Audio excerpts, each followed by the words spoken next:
Hey guys, hopefully everyone is doing well. Today's target is to solve question number 8. The chapter which we are related with is joint stock company. आपने ध्यान रखना है today's question is very different and concept was already given regarding vendor. Vendor is a person from whom you will purchase assets. एक asset भी खरीदा जा सकता है and you can buy multiple assets at the same time.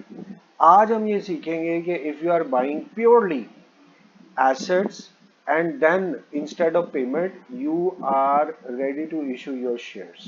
So please make your mind. अगर assets purchase के पिछला question जब वेंडर था ना वहां पर हमने शेयर्स बाकी पब्लिक को भी और डायरेक्टर्स को या अंडरराइटर्स को भी दिए और साथ में we have issued shares to vendor as well. This is a question where only where shares are only issued to vendor only. अब ये सिर्फ प्योर वेंडर का क्वेश्चन है इसलिए आपकी अटेंशन की जरूरत है. आपने अब इस बात को फौरन समझना है. Although this question is not a complete question, बहुत सारी चीजें इसके अंदर रह भी गई हैं. चूंकि ये अभी स्टार्टिंग का क्वेश्चन है, आई विश कि आपके पास at least 2-3 questions were required to be practised ताकि अच्छा कॉन्सेप्ट क्लियर हो जाता.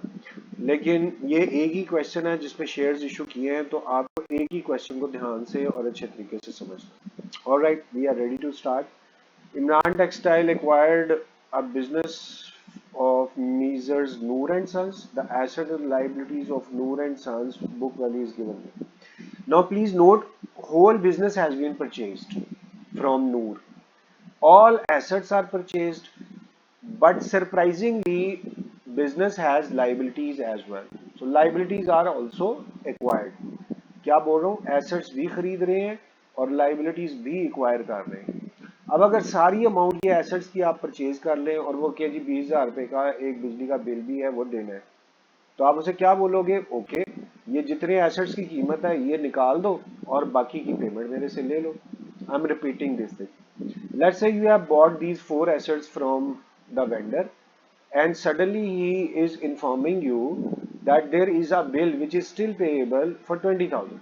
तो आप उसे क्या बोलोगे? Okay, this is value of your assets, subtract this liability, remaining amount I would pay. बस आपने ना इतनी सी बात अभी अपने ज़हन में रखनी है.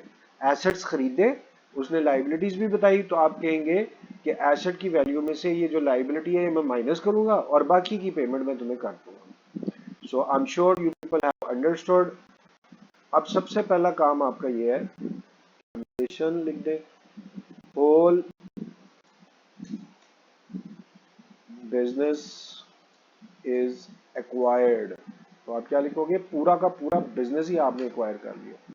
अब उसके अंदर आपने land and building of business, machinery of business, furniture of business, debtors of business you have purchased. Or value of land and building was 1 lakh. Value of machinery was 80,000. 28,000 was value of furniture. 10,000 was value of debtors. But at the same time, you have accepted that liability as well, and that is creditors. Creditors. The value of creditor, which is liability, 20,000. जी आपने liability भी अपने जिम्मे ले ली, assets भी खुद acquire कर लिए, but at the time of payment you will say since you are paying to creditors so you will not be paying total amount of assets. पहले तो आप ये देखें कि टोटल अमाउंट ऑफ एसेट कितनी है. आप यहाँ पे इसको ऐड करके ना सिर्फ दिखाने के लिए मैं बोल रहा हूँ, शायद बैलेंस शीट इधर बनानी ही नहीं है. So just take some of these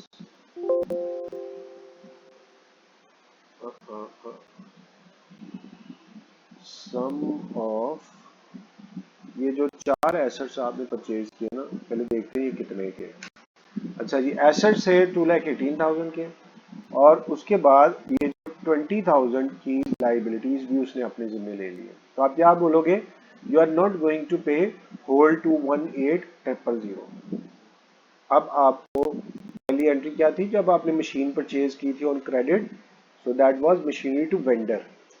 तो यहाँ अब आप वेंडर शो करवा देंगे, नाम बताना है तो वो भी चल जाएगा, नूर। अब उसको कितने पैसे देंगे आप, गौर से देखिए, the total amount of asset was 2,18,000 and you will say I am going to subtract liabilities, remaining amount I would be paying. जी, इस तरह से आपने उसका बिजनेस पूरा का पूरा परचेज कर लिया। सो 1,18,000 assets value and there was liability of 20,000, remaining amount you will be paying। अब नेक्स्ट काम उसने क्या कहा, the purchase consideration is to be paid in fully paid up shares of ₹10 each. अब instead of payment you are ready to issue your shares. Journal entries pass करनी है और तीनों ऑप्शंस आपके सामने है, डिस्काउंट भी और प्रीमियम भी और पार भी।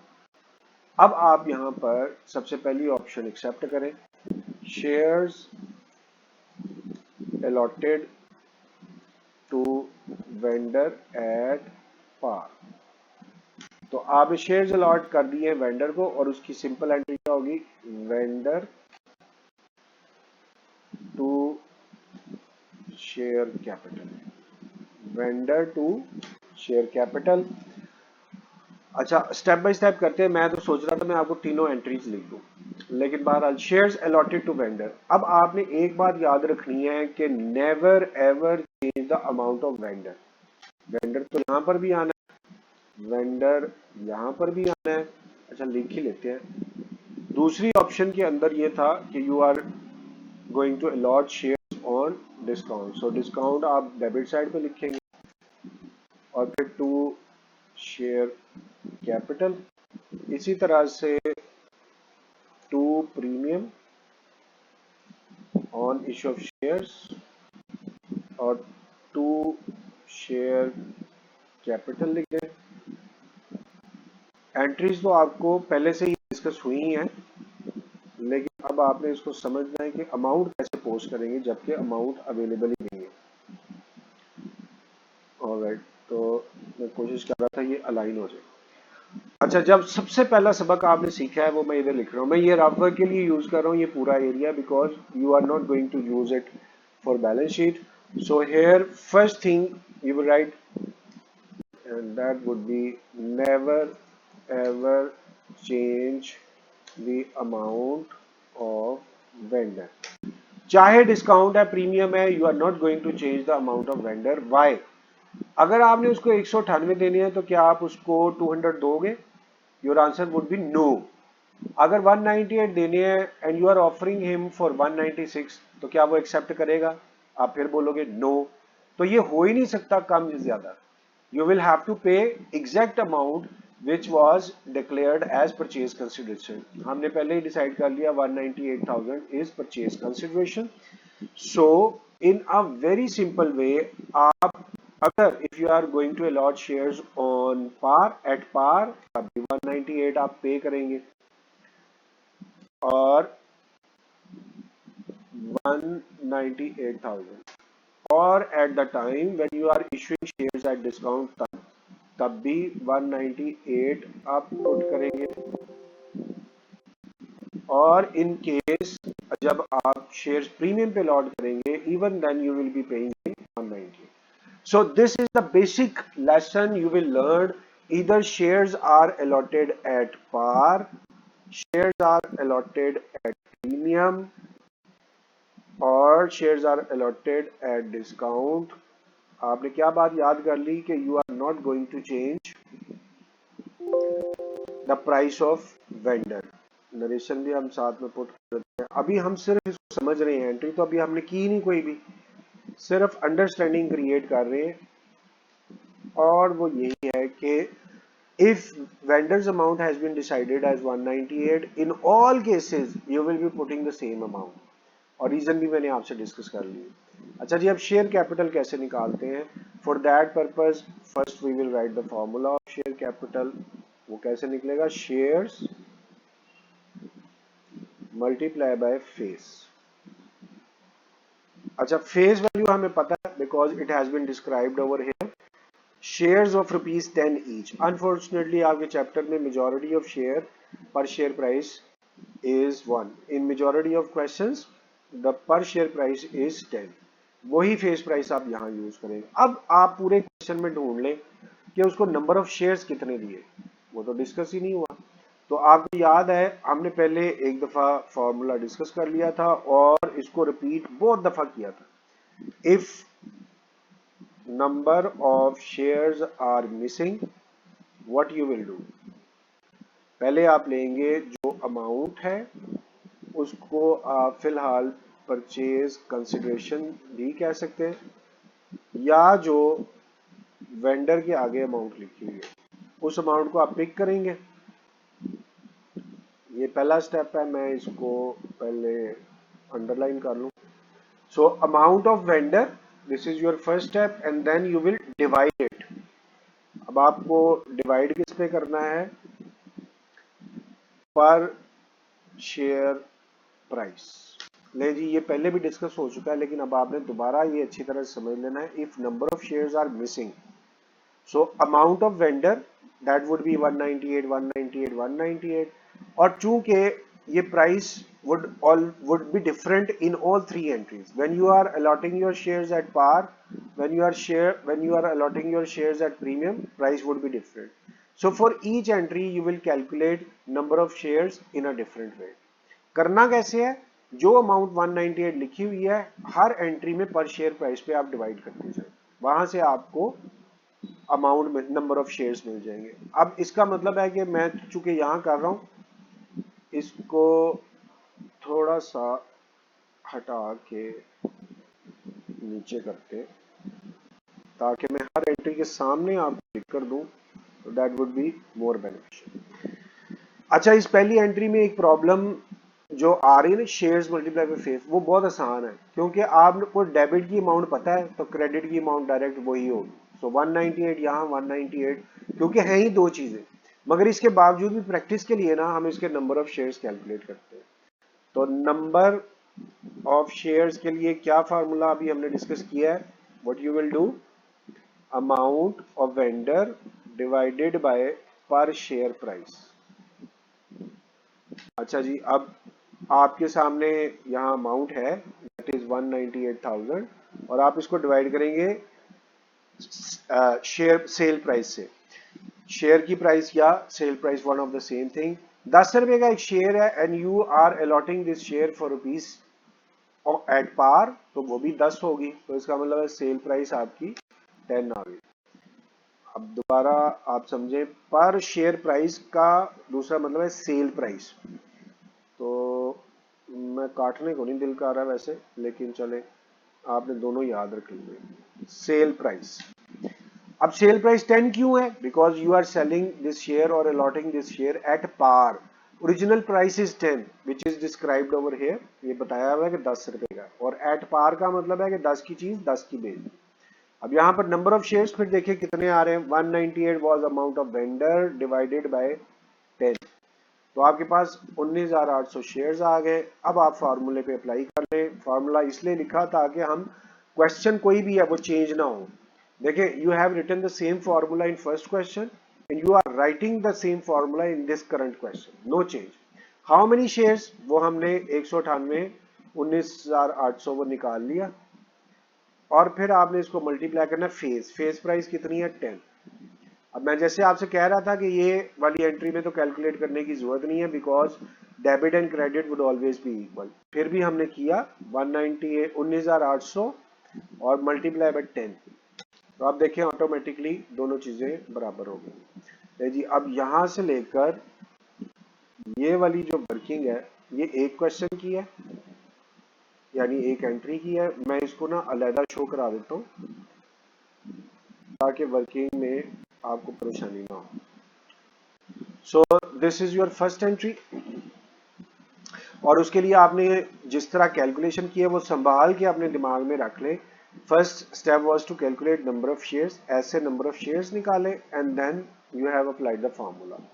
अब बिल्कुल इसी तरह से आपको जब डिस्काउंट निकालना है तो उसके लिए भी आपको शेयर्स चाहिए, और उनको फिर आपने मल्टीप्लाई करना है डिस्काउंट की प्राइस से।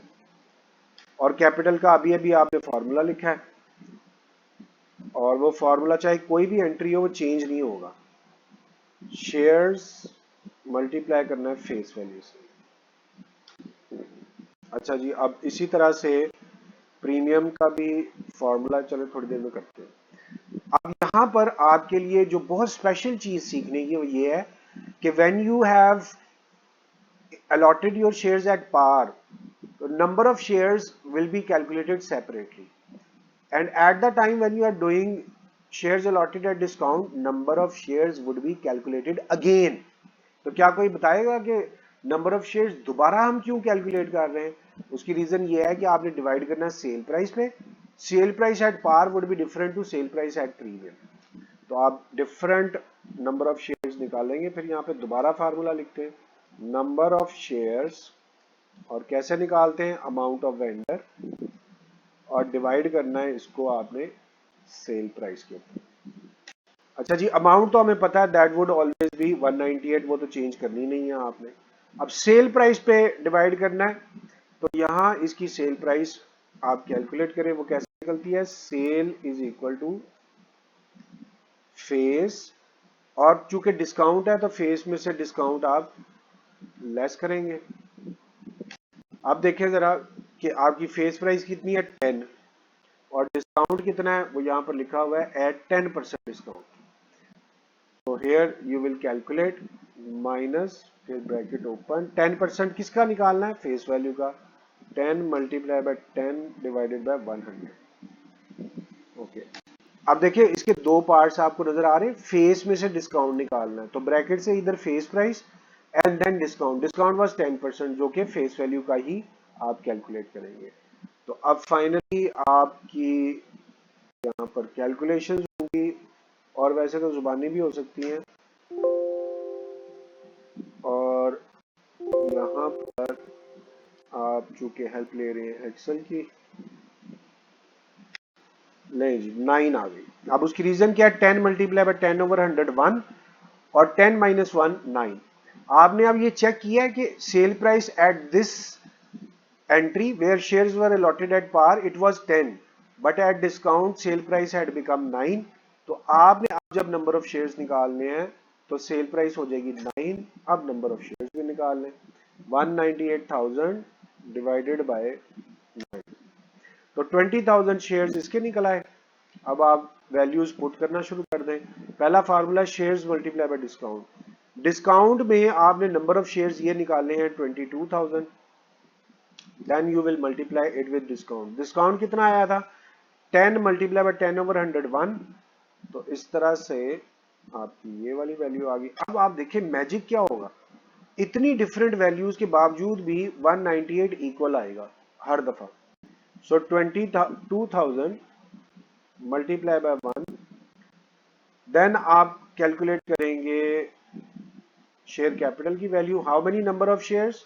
That's 22,000, and you need to multiply it with face value. What is face value? That is 10. So simple is this. अब इस जगह पर आप कैपिटल की वैल्यू कैलकुलेट कर लें। 22,000 amount of shares multiply by 10, तो आ गया 2,20,000। अब आप देखें 198 तो आपने चेंज नहीं किया, तो स्टिल आप 198 और 22 को जमा करें तो 220,000 आपके सामने आ जाएगा। तो दोनों साइड ऑटोमेटिकली इक्वल हो गई। नहीं जी, आपकी दूसरी एंट्री भी कंप्लीट हो गई। अब आप ये तीसरी एंट्री करेंगे, और सारा तरीका वही सेम होगा। पहले तो यूं करते हैं कि इसका कलर थोड़ा सा अलग कर लेते हैं, और 9 बड़ी गलत जगह पे लिखा हुआ है, लेकिन एनी हाउ इसको हम स्लाइटली चेंज कर देते हैं ताकि तीनों एंट्रीज का डिफरेंस आपको अच्छे से समझ आ जाए। ऑलराइट गाइस, अब आप हैरान हो रहे हैं कि we have allotted our share at a premium, at discount वहां पर भी 198 है, और पार पे भी 198 है। अच्छा, ये नरेशन के अंदर सेकंड में डिस्काउंट था तो उसको नरेशन में डिस्काउंट कर देते हैं, और थर्ड में अब हम कर रहे हैं प्रीमियम, तो इसको हम प्रीमियम कर देते हैं।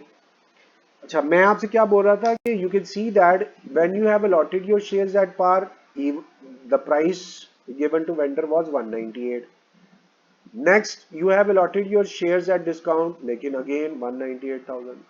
इन case of premium, price has not been altered 198. हाँ, सेल प्राइस जरूर बदलेगी, नंबर ऑफ शेयर जरूर बदलेंगे, वो हम कैलकुलेट करते हैं। फार्मूला वही है, number of share amount over cell price. अब यहां पर देखिए अमाउंट में फिर दोबारा से 198,000 ही लगा रहा हूं जो पे करनी है। सेल प्राइस यहां पे डिफरेंट हो जाएगी और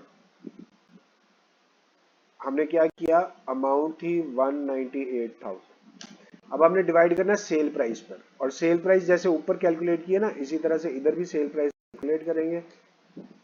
और वो सेल प्राइस चूंकि प्रीमियम की है, प्रीमियम ऐड होगा फेस प्लस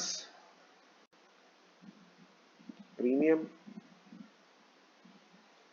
फेस प्राइस कितनी है 10, और इसके अंदर प्रीमियम कितना है वो जरा पढ़ के आते हैं। यहाँ देखिए वो भी 10% प्रीमियम है, वैसे तो वो 1 आएगा लेकिन मैं आपकी वजह से लिख के दे रहा हूँ। 10% कैसे निकालेंगे, 10 मल्टीप्लाई बाय 10 डिवाइडेड बाय 100।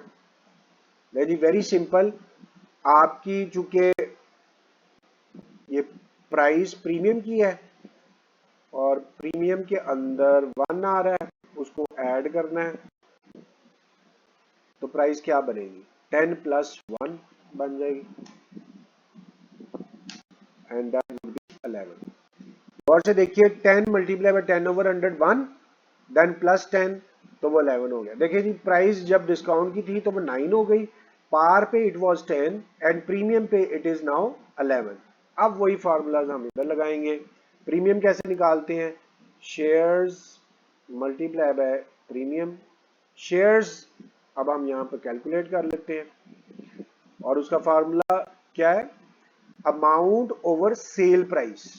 यहाँ प्लीज चेक करें अमाउंट कितनी है 198,000, और डिवाइड किस पे करना है, सेल प्राइस पे। Sale price in this case is 11, तो आप यहाँ पे पुट कर दें, और अब आप कैलकुलेट करेंगे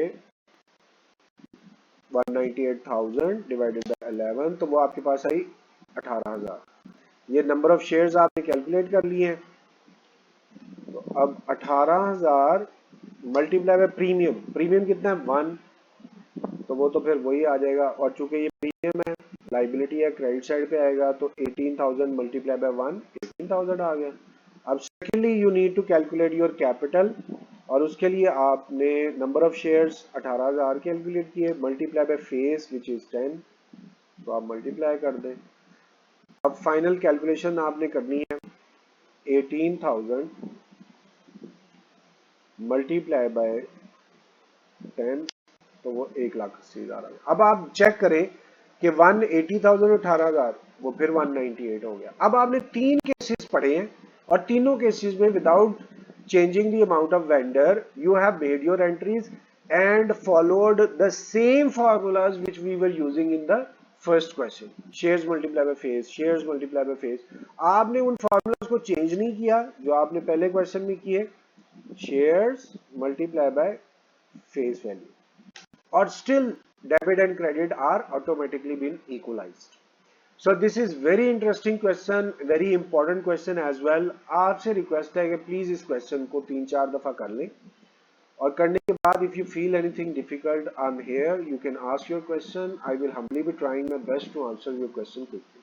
आपके सामने ये 4 एंट्रीज है, सिर्फ आती हैं तो ये 10 मिनट में सॉल्व हो जाएगी। मुझे इतना टाइम क्यों लगा, क्योंकि मैंने आपको एक एक स्टेप समझाना था, otherwise in paper 15 to 20 minutes में ये हो जाएंगी। और आप पास पेपर चेक कीजिए, ये क्वेश्चन आया हुआ है पेपर के अंदर, so that is why it is very important. जो चीजें आपने याद रखने की हैं वो ये है कि वेंडर की अमाउंट को ऐसे क्वेश्चन में चेंज नहीं करना। वेंडर 198 है, 198 है, 198 है, it would not be altered. दूसरा काम आपने ये करना है कि if shares are not provided in the question, you will calculate number of shares by yourself, और उसमें क्या करना है, अमाउंट को सेल प्राइस पे डिवाइड करना है, और वी हैव डन इट। और उसी तरह से फार्मूला लगाकर आपने बाकी की कैलकुलेशन कंप्लीट करनी है। Thank you very much for your time, we will see you again. अल्लाह हाफिज।